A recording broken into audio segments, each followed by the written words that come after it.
Assalamualaikum warahmatullahi wabarakatuh. Perkenalkan, saya Ginter Kencana dengan NIM R0112310113 dari kelas RA Keperawatan Angkatan 2023. Pada video kali ini saya akan menjelaskan mengenai anatomi fisiologi kardiovaskular atau jantung.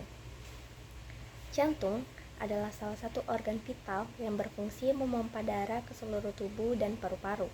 Jantung terletak di rongga dada di antara paru-paru.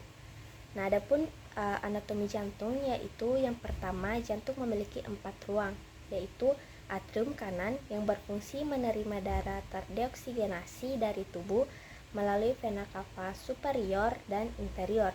Kemudian ada atrium kiri berfungsi menerima darah kaya oksigen dari paru-paru melalui vena pulmonalis.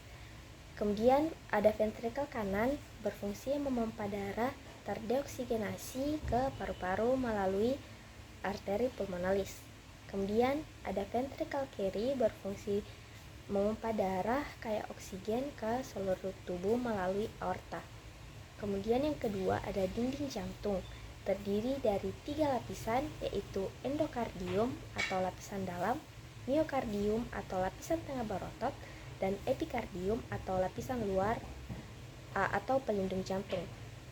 Kemudian yang ketiga, jantung memiliki 4 katup, yaitu katup trikuspid mengontrol aliran darah dari atrium ke ventrikel kanan, katup pulmonalis mengontrol aliran darah dari ventrikel kanan ke arteri pulmonalis.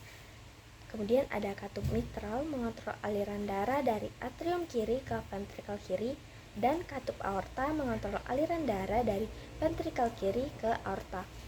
Kemudian ada fisiologi jantung.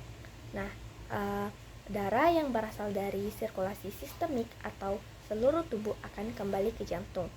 Darah kotor ada di vena. Nah, darah ini masuk ke vena cava superior dan inferior, kemudian mereka akan bertemu dan masuk ke atrium kanan. Nah, lalu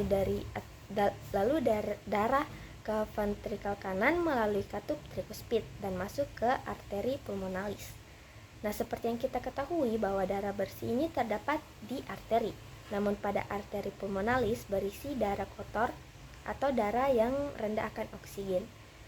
Nah, pada ventrikel kanan ke arteri pulmonalis ini melewati katup pulmonalis. Darah tersebut akan ke kanan dan ke kiri dan masuk ke paru-paru.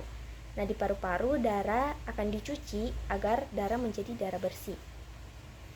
Setelah masuk dari paru-paru, darah masuk ke vena pulmonalis. Nah, yang biasanya vena membawa darah kotor, khusus pada vena pulmonalis ini darah membawa bersih. Vena pulmonalis ini berisi darah bersih. Ini kebalikan dari arteri pulmonalis. Nah, setelah masuk ke vena pulmonalis, darah masuk ke atrium sebelah kiri. Nah, dari atrium sebelah kiri ini darah akan lanjut ke ventrikel kiri melalui katup mitral. Nah, setelah ventrikel kiri, darah akan masuk ke aorta melalui katup aorta. Nah, dari aorta inilah darah yang sudah bersih. Dari aorta inilah darah yang sudah bersih atau kaya oksigen akan disebar ke seluruh tubuh. Ada beberapa darah dan ada juga beberapa darah yang akan dimasukkan lagi ke arteri koroner supaya menjadi suplai darah ke otot-otot jantung. Mungkin itu saja yang bisa saya jelaskan. Kurang dan lebihnya mohon dimaafkan. Wassalamualaikum warahmatullahi wabarakatuh.